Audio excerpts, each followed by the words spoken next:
रानी बहू। किशोरी लाल जी के बेटे राघव की शादी की बात जगह जगह चल रही थी, लेकिन किशोरी लाल जी को कोई लड़की पसंद ही नहीं आती थी। और उसकी एक ही वजह थी, किशोरी लाल जी का लालची होना। उनको लड़की वालों से मोटा दहेज चाहिए था और इसी चक्कर में एक दिन वो एक बहुत पैसे वाले के घर अपने बेटे का रिश्ता लेकर पहुंचे। उस आदमी का नाम था ओम प्रकाश। देखिए किशोरी लाल जी, मेरी एक ही बेटी है और मेरी सारी संपत्ति जायदाद सब कुछ मेरी बेटी नैना का ही है। पापा, नाम से लगता है बहुत खूबसूरत होगी।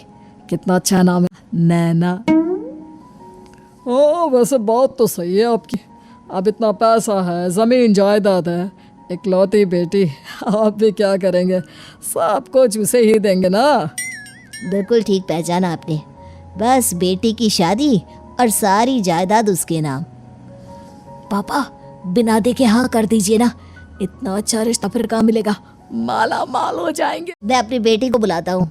अरे नहीं नहीं नहीं नहीं, आपकी बेटी का नाम नैना है, सुनकर ही लगता है बहुत सुंदर होगी। रहने दीजिए अंकल, मैं तो आपकी बेटी के नाम से ही इतना खुश हो गया हूँ कि उसे बिना देखे शादी करने को तैयार हूँ।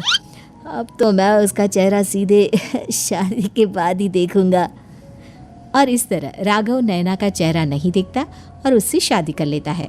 शादी के बाद अपनी सुहाग रात पर जब राघव नैना का घूंघट उठाकर देखता है तो नैना की आंखें बंद थी। कितने खूबसूरत हो तुम नैना, जरा अपनी आंखें खोलकर मेरी तरफ देखो तो सही।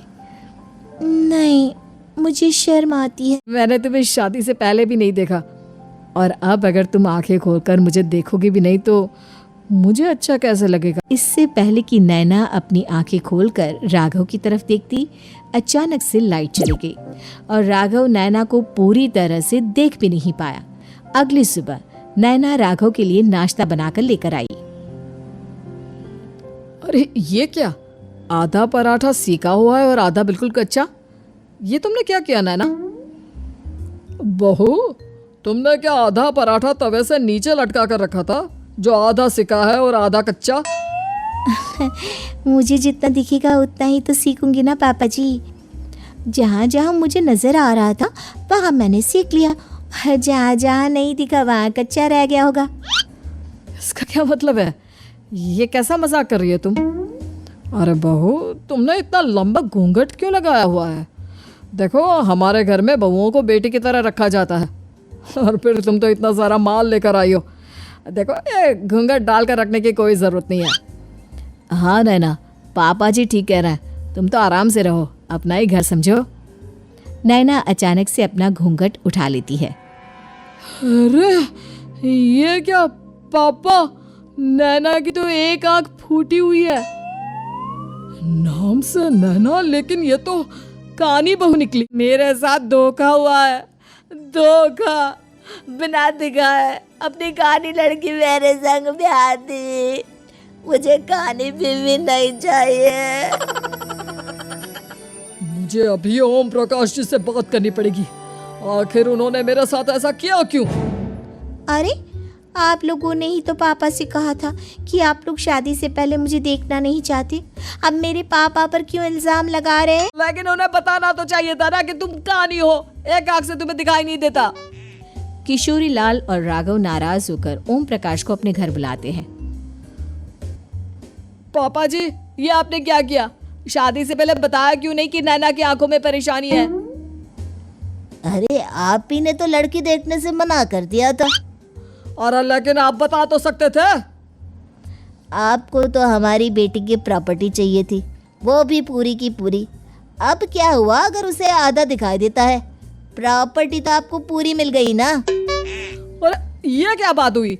मेरी शादी प्रॉपर्टी से नहीं, आपकी बेटी से हुई है। अब ये तो पहले सोचना चाहिए था, तब तो मेरी प्रॉपर्टी देखकर तुम्हारी जुबान लप लप आ रही थी। लेकिन मैं कानी लड़की को अपनी बीवी बनाकर नहीं रख सकता। पापा, कुछ करिए ना आप। हाँ, करता हूँ। देखिए ओम प्रकाश जी, आप हमारे साथ ऐसा नहीं कर सकते। और तुम देखो, अगर तुमने मेरी बेटी से शादी तोड़ी ना, तो जो भी प्रॉपर्टी मैंने तुम्हें दी है वो तो पूरी की पूरी वापस ले ही लूंगा, और आधी प्रॉपर्टी तुम्हारी भी लूंगा। अरे, मेरी आधी प्रॉपर्टी भला क्यों लेंगे आप? इसलिए क्योंकि मेरी बेटी को आधा नजर आता है और उसकी नजर अभी तक तुम्हारी आधी जायदाद पर ही पड़ी है।